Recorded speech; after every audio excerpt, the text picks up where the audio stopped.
Assalamualaikum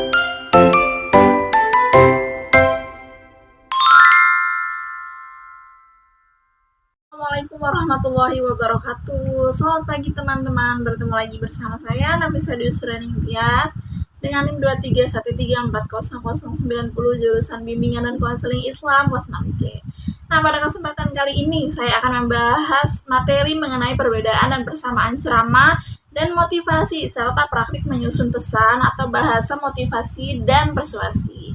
Nah, pada dasarnya, baik ceramah maupun motivasi sama-sama merupakan bentuk komunikasi lisan yang dilakukan di depan umum. Nah, keduanya ini bertujuan menyampaikan pesan kepada audiens dan sama-sama membutuhkan kemampuan komunikasi yang baik agar pesan mudah dipahami. Namun, walaupun terlihat mirip, sebenarnya ada beberapa perbedaan penting antara motivasi dan ceramah. Yang pertama adalah dari segi tujuan. Motivasi bertujuan memberikan semangat dan dorongan agar seseorang lebih percaya diri dan mau bertindak lebih baik. Nah, sedangkan ceramah bertujuan menyampaikan informasi, pengetahuan, atau nasihat kepada pendengar. Jadi, kalau motivasi ini lebih fokus membangkitkan semangat, ceramah lebih fokus memberikan pemahaman. Kemudian perbedaan kedua terdapat pada isi pembahasannya. Nah, motivasi ini biasanya berisi kata-kata inspiratif, pengalaman hidup, dan ajakan untuk berubah menjadi lebih baik. Sedangkan ceramah lebih banyak membahas materi tertentu, misalnya agama, kemudian pendidikan, sosial, ataupun ilmu pengetahuan. Kemudian dari cara penyampaiannya juga berbeda. Motivasi biasanya disampaikan dengan gaya yang lebih energik, persuasif, dan penuh semangat agar audiens ikut terbawa suasana. Sementara ceramah cenderung lebih formal, terstruktur, dan fokus pada isi materi.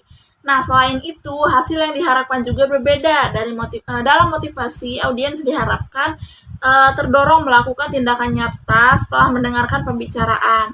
Sedangkan dalam ceramah, audiens diharapkan memahami isi pembahasan yang disampaikan. Selanjutnya, saya akan membahas tentang praktik menyusun pesan. Nah, dalam public speaking ini, menyusun pesan sangat penting karena pesan yang baik akan lebih mudah dipahami dan lebih efektif diterima audiens.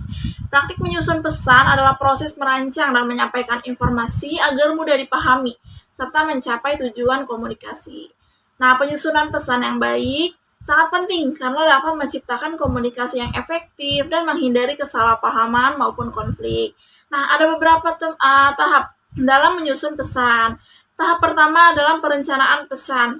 Pada tahap ini kita menentukan tujuan komunikasi, menganalisis audiens, memilih ide pokok, serta menentukan media komunikasi yang tepat. Kemudian tahap kedua adalah penyusunan pesan. Di tahap ini ide disusun secara logis, kemudian runtut dan jelas. Biasanya dimulai dari pembukaan, isi, lalu penutup.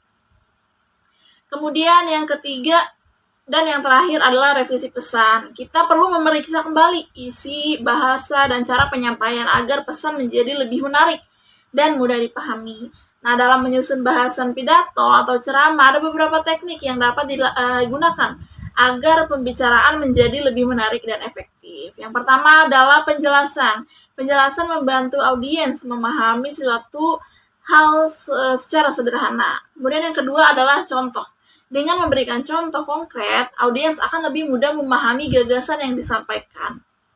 Kemudian, yang ketiga adalah analogi, yaitu membandingkan dua hal untuk menunjukkan persamaan atau perbedaannya.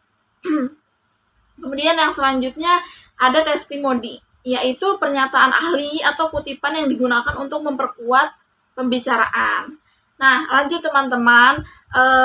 Yang terakhir adalah statistik, yaitu penggunaan angka atau data agar pembicaraan lebih meyakinkan. Selanjutnya saya akan membahas tentang motivasi. Motivasi merupakan dorongan dalam diri individu untuk mencapai keberhasilan dan tujuan yang diharapkan. Nah, motivasi ini sangat penting karena dapat menjadi penggerak seseorang dalam mencapai cita-cita dan keberhasilan hidup.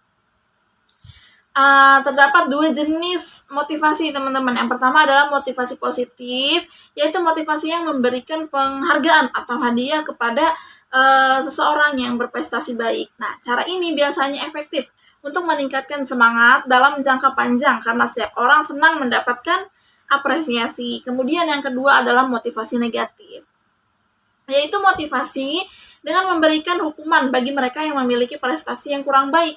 Nah, cara ini memang bisa meningkatkan semangat dalam jangka pendek karena adanya rasa takut. Tetapi jika dilakukan secara terus-menerus, berdampak kurang baik. Selanjutnya ada komunikasi persuasif. Nah, komunikasi persuasif ini adalah seni meyakinkan orang lain agar mengubah sikap, pandangan, atau perilaku mereka. Nah, komunikasi persuasif ini sangat penting dalam kehidupan sehari-hari. Contohnya apa sih?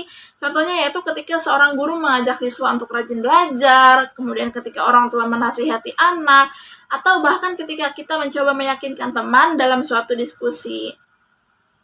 Tujuannya yaitu menciptakan perubahan pada audiens, baik perubahan sikap, keyakinan, maupun perilaku. Nah, untuk mencapai tujuan tersebut, pembicara biasanya menggunakan bahasa yang emosional, argumen yang logis, dan penyampaian yang menarik.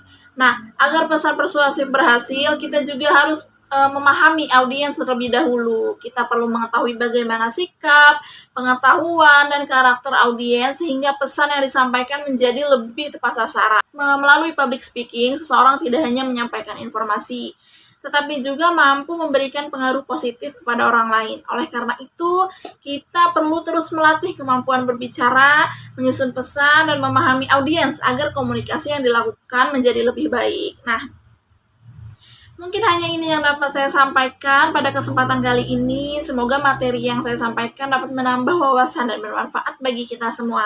Terima kasih atas perhatiannya. Bertemu lagi bersama saya di Learning Journal berikutnya. Wassalamualaikum warahmatullahi wabarakatuh.